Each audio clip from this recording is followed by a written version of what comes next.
Welcome back. In this video, we are going to be talking about our time on GARI, formerly known as Fraser Island, a slice of paradise just located off the coast of Queensland, Australia. GARI is really unique, and if you don't already know, it's actually the largest sand island in the world, and it's got lush rainforests, crystal clear lakes, and pristine beaches. So there's tons of things to do there. Now, unfortunately, it is four-wheel drive only, so we had to say goodbye to our van. Yep. But we had the opportunity to explore another way, which we'll get to. And yeah, we're just going to go through and show you guys the best things to do there to help plan your trip and make sure you have an unbelievable time on GARI. Now, the most popular way to get to the island is by ferry, and you can either leave from Harvey Bay or Inskip Point. And what most people do is they either bring their own four-wheel drive or they hire a four-wheel drive, either from the mainland, and you can also hire a four-wheel drive actually on GARI itself. Yeah, but also if you don't want to do that, you can still get a ferry from Harvey Bay, and then you can either go straight to the accommodation and just if you want to relax at the accommodation and you don't need to explore. And there's also tours that you can jump on if you're not really confident driving around the island yourself, which is what we did. So we did a 2-day tour with Explorer Tours because we were working, and yeah, it was a really fun way to see all the best spots. Definitely. But also we did hire a four-wheel drive when we were on GARI, so that gave us the freedom to explore at our own pace. And it was a little, what was it? Suzuki Chimney. Yeah, so we love GARI that much, so we actually went back a second time and we hired a four-wheel drive for ourselves. We recommend doing the 2-day tour instead of a single-day tour, only because GARI is so big and it takes hours to drive to different locations, especially like the north part of GARI. And with the 2-day tour, you pretty much cover everything that is really, really good to do on the island. And it's cool because they've got like these buses, like these massive buses, and they're four-wheel drive buses. So you get to cruise around on the bus, you don't really need to worry about anything. And you've got like a tour guide who's the bus driver, tells you like all stuff that you probably wouldn't know if you were doing a self-guided tour in your own four-wheel drive. And you learn a bit of history, a bit of like about the culture, the Aboriginal history and everything like that. And about the island. It's a really, really good tour. And obviously you've got accommodation and food is included as well. All right, now time to get into some of the best things to see and do on GARI.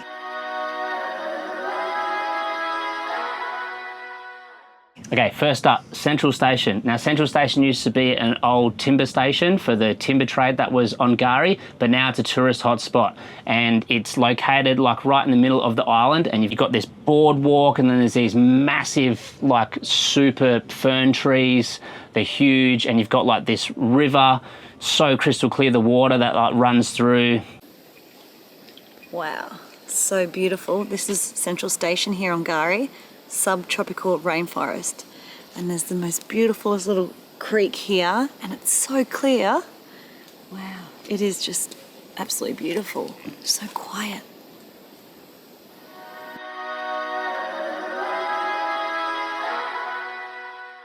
Second on the list is Lake McKenzie. Wow, what an incredible spot, probably GARI's most iconic location.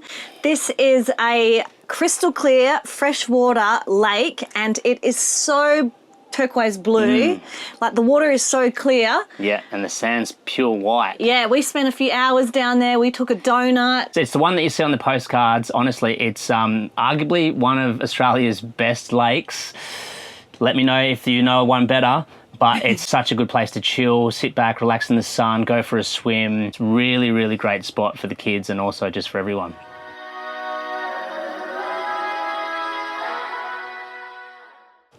Next up, guys, we've got 75 Mile Beach. Now, the name is exactly what it suggests. It's this long stretch of beach on the eastern side of GARI. And it's one of the only few places you'll see actual speed limit signs on a beach.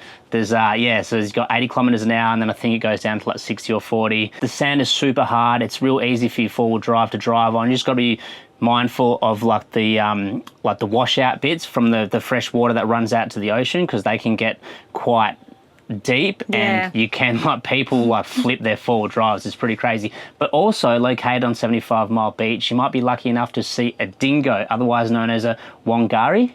And we were lucky enough to see, a couple of dingoes. Now, the dingoes actually on GARI are the genetically purest dingoes in the whole world.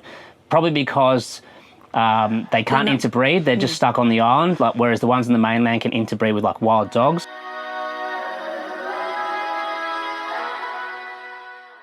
Another amazing spot is Eli Creek. Now, Eli Creek is a floating creek, so it's also on the east coast. It's a must visit. Grab your donuts, grab your little boogie boards, you walk down a path, and then you step into this crystal clear river, and it's moving. So you literally like float and travel and move, and it goes towards the ocean. Yeah. You just gently float by. It's so fun. Eli Creek, amazing. Oh, absolutely loved it. So much fun. Just floating down on our tubes. So relaxing. Fresh water. The water is so clear. How's this? I know. How quick is it? Woo!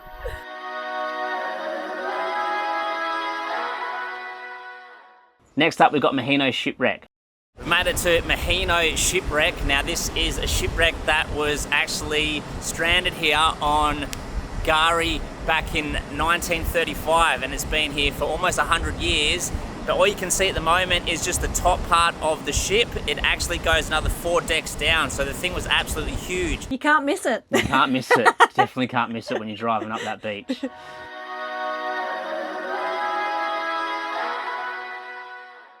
Next up, located close by to Mahino Shipwreck, you have the Pinnacles. Now, these is like a sand dune formation that's, they reckon over 700,000 years it's taken to create. But apparently there's 72 shades of red, orange and yellow colours.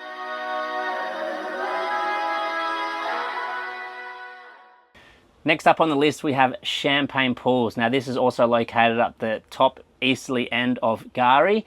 We have made it to Champagne Pools. Now, this is the only rock you will find on GARI. It is really the only place on GARI that you can swim in the ocean safely. What happens is the waves crash over these rocks and there's this rock pool and you can swim there, and because the waves crash over, it creates like all these bubbles and it's like a natural jacuzzi. Great place to swim. Great place to cool off. Gets, quite crowded up there as well, but it's also probably the most northern part that most people go on GARI. You can go around a little bit further, but it's not advised, like especially in the rental cars and stuff. That's like the most northerly part you can go.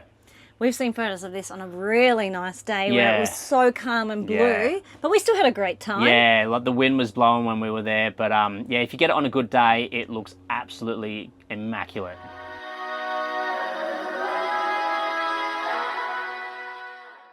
Now, lucky last on the list is Lake Wobby. Now, a lot of people do tend to skip this place because it involves a 2-kilometre walk.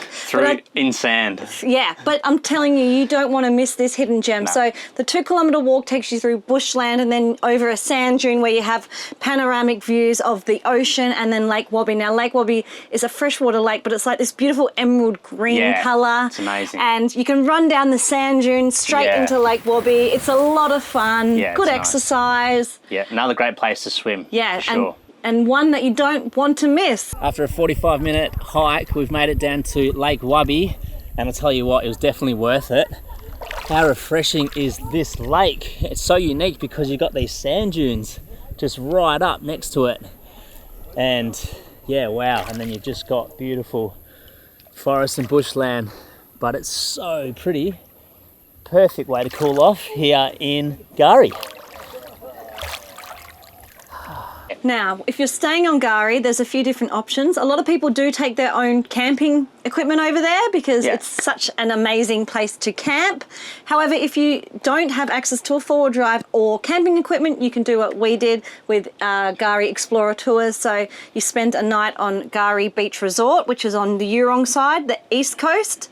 Or if you want something a bit more luxe, you can stay at GARI Resort on the west coast. Kingfisher Bay. Yep, exactly, on Kingfisher Bay, and that's like right where you get off at the ferry, so you don't need to worry about a car. Yeah, they got a pool there. You can have like a day spa, get a facial, all like the creature comforts that you'd expect at a nice resort. And then the other one over at Yurong is a little you know, a little bit more laid back, but On you the still, budget side. yeah, on the budget side, a little bit more like, it's still got a pool and everything, still nice. I don't know if they do like the day spa and that over there. I don't think so. But another good reason to stay over there is if you want to be on that side, the eastern side of GARI, because that's where Eli Creek and a lot of the good stuff is. But if you do stay at Kingfisher Bay at GARI Resort, you do have to like drive, I think it's like an hour across the island. So just take that into consideration as well. But yeah, what a lot of people do is they bring their own four-wheel drive over, swag it, you know, rooftop tent. Obviously, if you're going to swag it or be in a tent, just be careful of the dingoes. You're going to have so much fun over there no matter how you stay there. So after we did the tour, the 2-day tour, we went back to Hervey Bay, and then we love GARI so much, and we actually wanted to go to a few more places and spend a bit longer time there. So we actually went back, caught the ferry back, and we hired a 4-wheel drive through Aussie Tracks. Now, we probably should have done it before we went over there because we didn't realise that there was only a limited supply, and the only 4-wheel drive that we could get was a little Suzuki Jimny. But it was so much fun. We were a little bit bummed at first because like we heard that they're like really not the best 4-wheel drives, but we had heaps of fun. Short wheelbase, like if you went down the wrong track, you could just do like a little 3-point turn and like head back the other way. And we actually named it Minty because we had a little white car in Iceland called Tic Tac. So this one, we were like, oh, we've got to give it a name. So we named it Minty. But yeah, we had so much fun. We went back to Borongora, Lake McKenzie. We went back and did Eli Creek. Yeah. Just, you know, we weren't on any time restrictions then. So we went with the tour. So we just, you know, spend the afternoon there. Super fun. Highly recommend doing your own thing with a 4-wheel drive. Yep. Is like you can just go wherever you want and stay as long as you want at all the cool places. Now, if you've made it this far in the video, thank you so much. GARI is such a unique destination, and we hope we have inspired you to plan your visit to GARI. Yes, let us know in the comments which part was your favourite, or if you've been, what did you like the most about GARI? Yep, and also remember guys, if you haven't liked the video, like it, subscribe if you haven't already, hit the bell notification to get notified on the next video, and thanks we'll for watching. see you on the next one. Thanks for watching. Kingfisher Bay on the western side is the most absolutely gorgeous. GARI is a natural.